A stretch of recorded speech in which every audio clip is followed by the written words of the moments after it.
Hi there, welcome back to What the Flick. I am Christy, and that is Alonso, and that is Matt. And you could see movies in the theater this weekend, or you could just stay at home on your butt on the couch. That's also available to you. We have some wonderful, wonderful suggestions for the couch butt sitting. We're starting with Matt with his home video recommendation of the week. Yeah, so my recommendation is the probably biggest movie that Ava DuVernay has given us as far as scale and budget. It was Wrinkle in Time, released a few weeks after Black Panther this year. A little bit of a disappointment at the box office, but still kind of a solid movie to go and check out. If you did not see this on the big screen, I think you missed out on something amazing to look at. But if you have a nice big screen at home, nice big HD TV, I would recommend watching this. There's a great cast involved, including Oprah Winfrey, Reese Witherspoon, Mindy Kaling, Storm Reed comes on as young Meg Murray. Obviously, this is based on the book by Madeleine L'Engle, which people would argue is almost unfilmable. I think Ava DuVernay got as close as you probably could, and I think maybe a couple passes at the script would have tightened up the end of this. To me, this movie works really well until the third act and it kind of falls apart a little bit, but there's, I think, ultimately more good than bad here. I like Storm Reed in this. I like Levi Miller as her friend. The little kid, Derek McCabe, is pretty solid as her precocious, kind of weird brother. Chris Pine and Gugu Mbatha-Raw as their parents are also very good. Chris Pine's one of those actors I kind of always am tempted to write off, and then I'm always just impressed. And it makes me irritated that somebody who's that gorgeous can actually have talent and be thoughtful and smart. So, but ultimately, this is not a Chris Pine movie. This is an Ava DuVernay movie, beautifully shot. There's things in this movie that you've never, ever seen before. And I really would recommend this. So if you didn't see this in theaters, rent it and check it out. Yeah, it's a wonderfully weird movie, especially for a big studio effort. It just has its own odd sense of rhythm and pace. The visuals are really kind of crazy. And yeah, it's maybe not 100% successful, but I like that Ava DuVernay is shooting for the back wall on this one. And I think it works much more than it doesn't. And it's just worth looking at. It is just visually rich and candy colored and complicated and odd. And I like the oddness of it. I'm so mixed on it. I'm with you on liking the oddness and liking the gorgeousness of it. And I love the costumes and the makeup, and each character is very distinct in the way that she is designed and styled. And then within her character, each person evolves from each realm that they are visiting. But it all kind of wraps up quickly.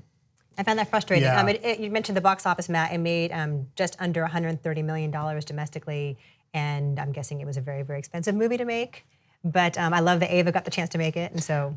I think that kids who see it, I said this when we reviewed it, I think kids who see it now are going to carry it into adulthood with them. And I think it's going to be a movie that once we get further away from, what, it wasn't Black Panther, I think people will kind of discover it on its own merits, and it will, have a cult going on. Yes. What is yours? There's a film called Oh, Lucy. Got a small theatrical release last year. It was up for a couple of Spirit Award nominations for the lead actress Shinobu Terajima, and also as Best First Feature. It is a comedy from director Atsuko Hirayanagi.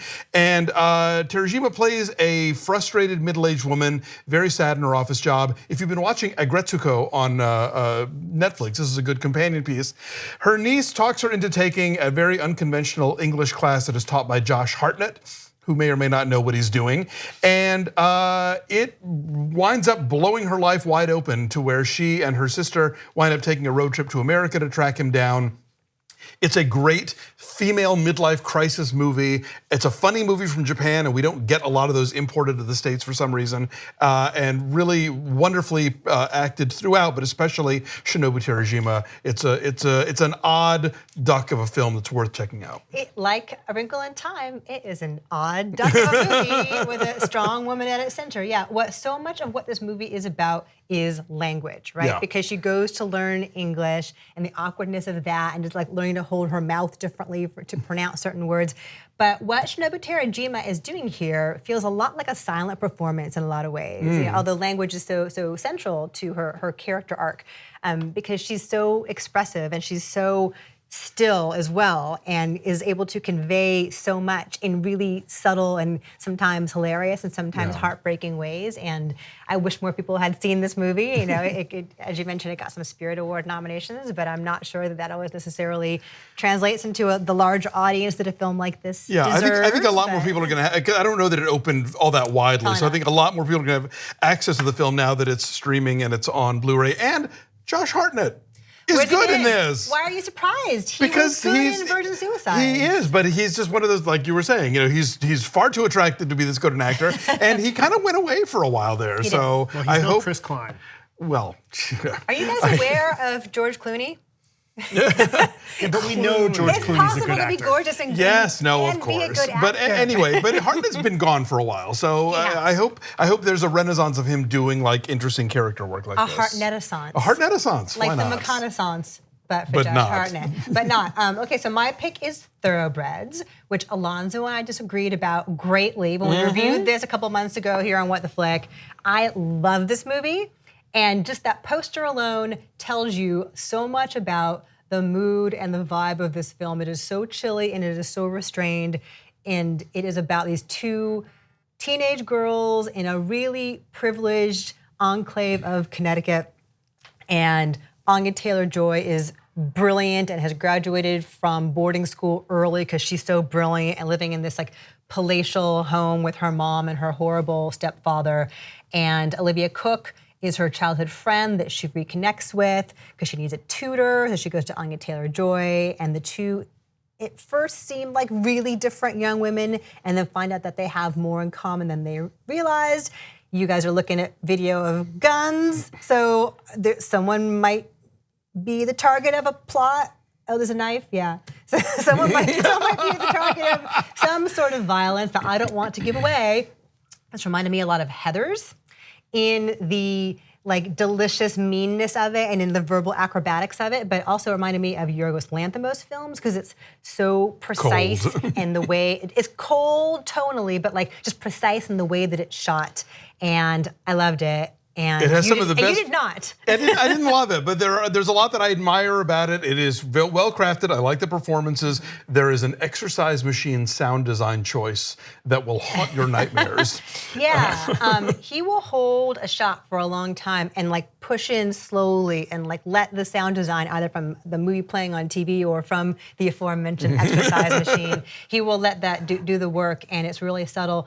It is from a playwright. This is his first film. Yeah, that was I think one of my main problems with the film is that it really feels like a filmed play in a very aggressive way. Why is it a bad thing? It doesn't necessarily have to be, but I think that it felt kind of overly cloistered to me at times and a little gimmicky. But again, there are good pieces in here.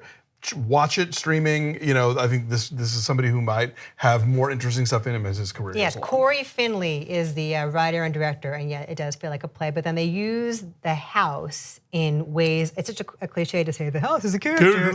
New York City is a character. It's a sandwich, but the house is a character in that.